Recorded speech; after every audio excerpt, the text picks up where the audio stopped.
the heart of a small, picturesque town nestled among rolling hills, stood an old schoolhouse, its weathered facade looming ominously over the surrounding countryside. For decades, it had stood abandoned, a relic of a dark chapter in the town's history that few dared to speak of openly.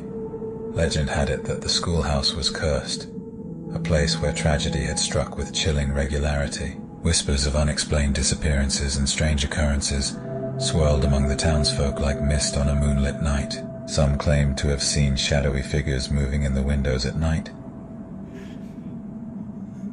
while others spoke of hearing eerie cries echoing from within its crumbling walls.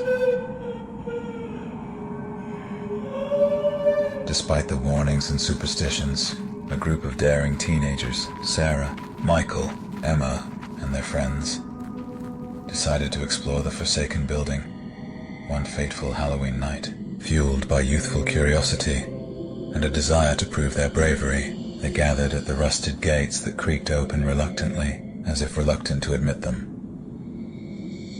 The moon hung low in the sky, casting long, ominous shadows across the overgrown courtyard.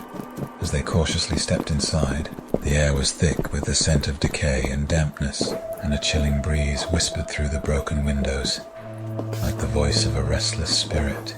Inside, the corridors stretched like twisting arteries through the heart of the building, each step echoing eerily in the oppressive silence. The floorboards groaned beneath their weight, as if protesting the intrusion of the living into a domain long claimed by the dead.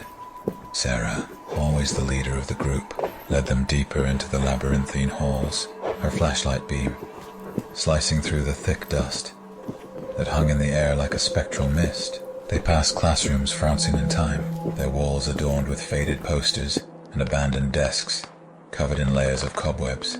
As they ventured further into the heart of the school, they stumbled upon an old auditorium, a cavernous space with rows of decaying seats and a stage shrouded in darkness. The air grew colder, and a sense of unease settled over them, like a heavy cloak. Emma, the skeptic of the group, scoffed at the tales of ghosts and curses, but even she couldn't deny the palpable sense of dread that hung in the air like a storm cloud ready to unleash its fury. Michael, usually the joker, fell silent as they explored, his usual bravado replaced by a nervous unease that gnawed at his insides. Suddenly, they heard it, a faint, mournful wail that sent shivers down their spines. It echoed through the corridors, twisting and warping into an unearthly chorus that seemed to come from all directions at once. The walls seemed to pulse with a faint, ominous glow, casting long shadows that danced like specters in the dim light. Their hearts racing, they pressed on, driven by a mixture of curiosity and dread that compelled them deeper into the bowels of the school. They passed through hallways lined with lockers that groaned open and shut of their own accord, as if guided by unseen hands. Sarah paused to catch her breath, her pulse thundering in her ears, as she glanced nervously at her friends. "We shouldn't be here," she whispered, her voice trembling with fear. But before anyone could respond, a deafening crash echoed through the halls, followed by the sound of footsteps, slow and deliberate, like the approach of a predator stalking its prey. They turned as one, their flashlight beams converging on a figure standing at the end of the hallway, a shadowy silhouette that seemed to flicker and fade like smoke in the wind. A cold sweat broke out on Michael's brow as he felt a chill run down his spine, his mind struggling to comprehend the impossible sight before him. The figure moved closer, its features obscured by the darkness as it glided towards them with an unnatural grace. Emma's breath caught in her throat as she recognized the tattered remnants of a school uniform, its fabric stained with the passage of time. "Who are you?" Sarah demanded, her voice wavering as she took a hesitant step forward. But the figure remained silent, its eyes fixed on them with a haunting intensity that sent a wave of terror crashing over them like a tidal wave. And then, without warning, the lights flickered and died, plunging them into pitch darkness. Panic seized their hearts as they fumbled for their flashlights, their beams cutting through the shadows like knives through fog. In the darkness, they heard it again, the mournful wail that seemed to resonate in their very bones, filling their minds with a primal dread. Shadows danced on the walls, twisting into monstrous shapes that seemed to leer at them with malevolent intent.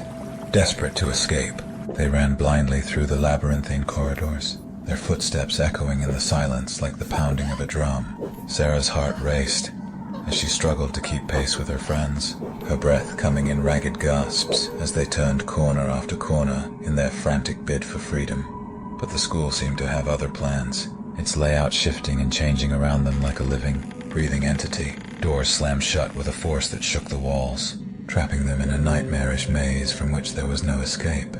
They stumbled upon classrooms unseen in time, their walls adorned with faded posters and abandoned desks, covered in layers of cobwebs. Each room seemed to tell a story of its own, a tale of laughter and learning turned to despair and darkness.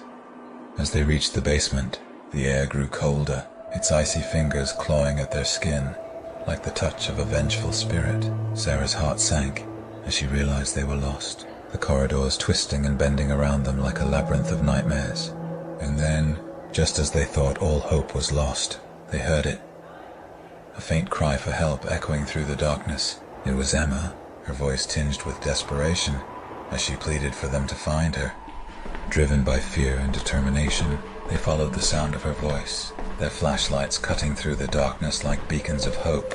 And there, huddled in a corner of the basement, they found her, her eyes wide with terror as she stared into the abyss. "We have to get out of here," Michael urged, his voice trembling with fear as he pulled Emma to her feet. But as they turned to leave, they felt a sudden chill in the air, a presence that seemed to envelop them like a shroud. And then, in the blink of an eye, they were surrounded. Shadowy figures emerging from the darkness with unearthly speed. Their eyes gleamed with a malevolent light as they closed in on the terrified teenagers, their hands reaching out with ghostly fingers. With nowhere left to run, they huddled together in a futile attempt to ward off the encroaching darkness. Sarah's heart pounded in her chest as she tried to make sense of the nightmare unfolding around them, her mind struggling to accept the impossible truth. "We shouldn't have come here," Emma whispered, her voice barely audible above the cacophony of whispers that filled the air like a sinister symphony. But it was too late. The school had claimed them, its dark secrets consuming their very souls. And as the shadows closed in around them, they heard a disembodied voice, a sorrowful lamentation that spoke of lost souls and unfinished business. The school itself seemed to come alive, a malevolent entity feeding on their fear and anguish.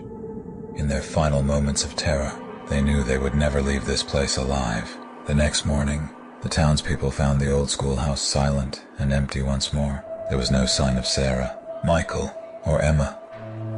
Only whispers on the wind, and a lingering sense of dread that haunted the town for years to come.